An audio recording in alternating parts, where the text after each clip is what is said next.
So we're going to talk about that now. Estate planning, again, this is the whole idea we were talking about before, being in control of your property. I mean, this is one of the primary foundations of personal liberty.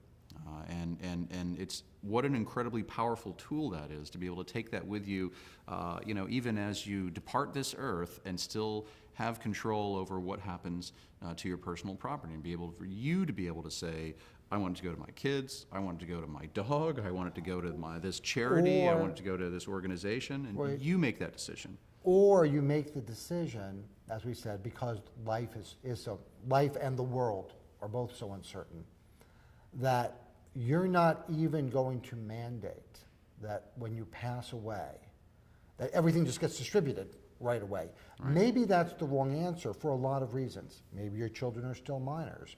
Maybe your children are adults, but not particularly responsible. They just don't have financial sophistication. Or sophistication. Yeah. Maybe the world has changed, or maybe the political situation is such that, let's say your kids are living here in the U.S. and we have a government which is not respecting property rights at that time. Hopefully that won't be the case, but you don't know. Maybe handing the money over to the children at that point would be very foolish. And so the right thing to do is to establish a long-term asset protection vehicle in a very safe place where people, even after you pass away, who you trust and you trust their judgment, will make good decisions consistent with your wishes to make sure that the value ends up where we want it and not simply in the hands of those who would take it without having done anything to produce it. So we're talking about a couple things here, not only maintaining control over the property and being able to have decision-making authority over what happens to the property after you're no longer here, but there's also tax benefit. Yes. Is what we're talking about. And one of the, I think one of the most revolting taxes out there is the estate tax, what is commonly called the death tax.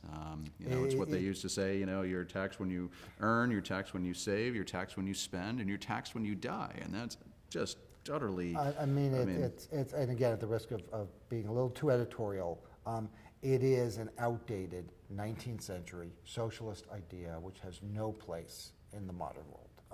And yet it still exists. Still exists. And so for the thing is that there are, every country is different. And again, these estate tax rates and limitations and so forth, they change from time to time. You're saying, in the United States for a long time, the exemption was just $600,000 per person, and rates above that were at 55% for a long time. And that was until very recently, until the Bush administration. We now have, as I said, apart from the 1 year when we didn't have an estate tax, which was just an anomaly of these transition rules, the most generous, the most liberal provisions we've ever had, it was adjusted for inflation. It was originally $5.25 million per person. It's now higher than that. Plus the ability, which we did not have before, for married couples to easily combine their 2 lifetime exemptions. So obviously, depending on when you're watching this, we're someplace between $10.5, $11 million that you can, and again, for a married couple. For federal purposes, be very careful here. There are states, the obvious ones being places like New York and California, where the answer can be very, very different and much less attractive, which is what we're going to talk about is so important. But you can be able to pass for federal purposes, around $11 million to your kids before any estate tax is imposed is then at 40%. In addition, you can give, as most people know, annually, again, this changes by year depending on when you're watching this, but around $14,000. Each spouse can give $14,000 to as many, not just their kids, to as many people as you want, with each year without it counting against the lifetime exemption. So essentially what the exemption is, it is an amount of money, the value of property essentially, whether that's cash or shares or something like that, that you can give to your kids. And this is important. Mm-hmm. In the United States at least, the gift and estate taxes are not 100%, but generally unified, we have what's called the unified credit, which means, and we'll get to this, if you make a gift of property today, let's say you're an entrepreneur and you have a business and it's just getting started and we think it's going to be a big winner, but of course we don't know. What's it worth today? A few $1,000s maybe, right? Just getting going. If you were able to make a gift of that today, you both get the benefit of this very large, most people would believe, exemption we've got today, even if it were to be cut back later. More importantly, we value it today, and once you've given it away, it is no longer in your estate. Right. Even if it's worth hundreds of millions of dollars. And again, we can take, people always, the same examples people always use, Google or Apple or whatever. Had you bought it at the IPO and given it away then, you could have given away $1 billion to your kids with 0 estate tax. And that's, again, no, we're not hiding anything. That's a natural consequence of the law, and people do it all the time.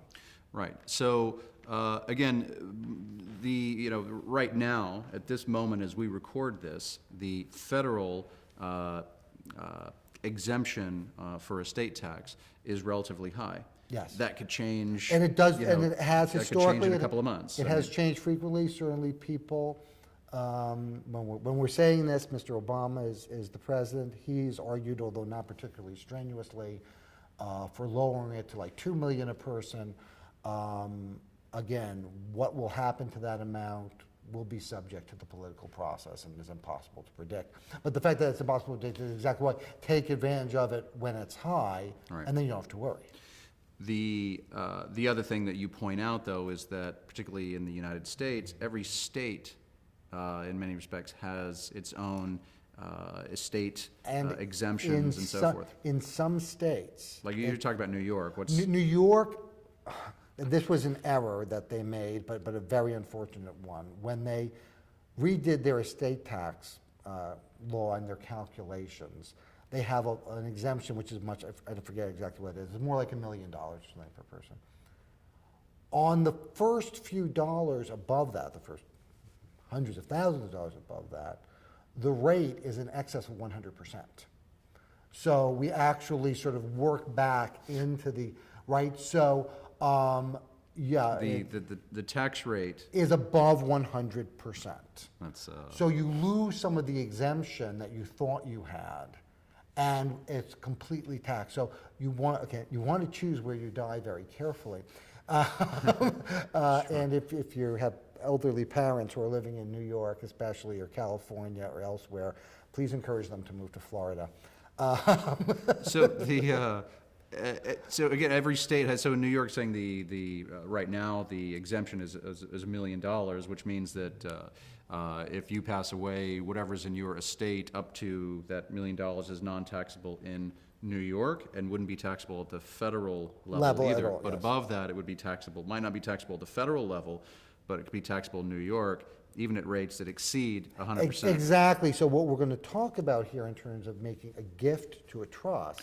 Sorry, but by the way, that's just New York. There are some states where the exemption is even just a couple of $100s. It's very low. It's extremely low, which basically means that no matter what, if you happen to pass away in that state, then your children and so forth, people that the estate gets taxed at the state level, maybe not at the federal level, but it still gets taxed at the state level. Right. So these are the things that you always have to think think about. And you should check, regardless of whether you decide to proceed with a foreign trust or any of the other things we're talking about. You do need to educate yourself about how, based on where you live and what assets you have, how much is going to be due, and do some advanced planning. Especially if you've got kids, it's just good parenting, right? You need to pay attention to these things.